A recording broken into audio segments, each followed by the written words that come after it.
तस्करी होत नव्हती। मात्र विधानसभा निवडणुकीच्या नंतर गेल्या 6 ते 7 महिन्यात गडचिरोली जिल्ह्यामध्ये जवळपास 100 कोटी रुपयांची रेती तस्करी झाली असा खळबळजनक आरोप भाजपचे माजी आमदार देवराम होळी यांनी केलाय।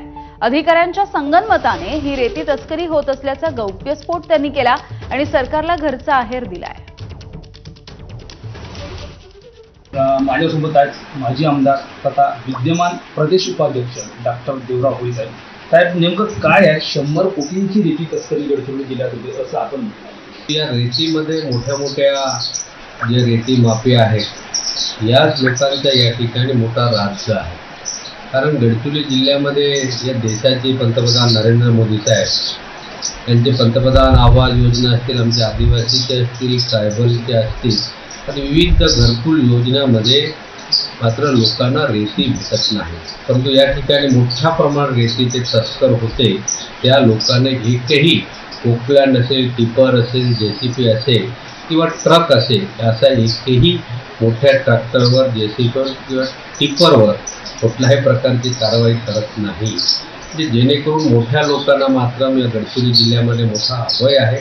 हा इथला रेती चंद्रपूर, नागपूर, इतर इवन आपल्या अमरावती, आमच्या वर्धा जिल्ह्यामध्ये, इवन तेलंगणा राज्यामध्ये सुद्धा इथला रेती खूप मोठा तस्करी करून या ठिकाणी घेऊन जातात।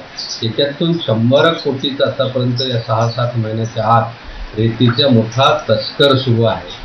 तर म्हणून आपण त्यांना म्हटलं की या ठिकाणी मोठ्या प्रमाणात हजारो कोटीचा गट या महाराष्ट्र शासनाचा महसूल बुडत आहे आणि ह्याला समजा आळा आणायचा असेल तर महाराष्ट्र सरकारनं किंवा गडचिरोली जिल्ह्याचे अधिकारी या ठिकाणी लक्ष दिले पाहिजे। हा एक मोठा भाग महसूल मंत्र्यांकडे या संदर्भात आपण बोलणं झालं आहे का गडचिरोलीतल्या रेती तस्करी? आपण बोललेलं आहे त्यांना, आम्ही त्यांना व्हिडिओ पण पाठवलेले आहेत आणि त्यांना ते म्हटले की 100% मी गडचिरोली जिल्ह्यामध्ये येणार आणि त्याविषयी आपण सविस्तर चर्चा करणार आणि माननीय जिल्हाधिकारी आणि SP साहेबांना सुद्धा इन्स्ट्रक्शन दिलेले आहेत असे त्यांनी आम्हाला सांगितले।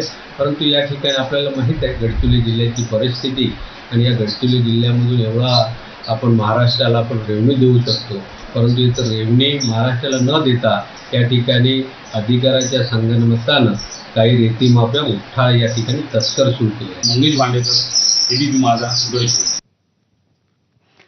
पुढची बातमी बघूयात। नालासोपारा इथल्या मशिदींवरती लावण्यात आलेल्या अनधिकृत भोंग्यांच्या विरोधात भाजपचे माजी खासदार किरीट सोमय्या यांनी आज नालासोपारा पोलीस स्थानक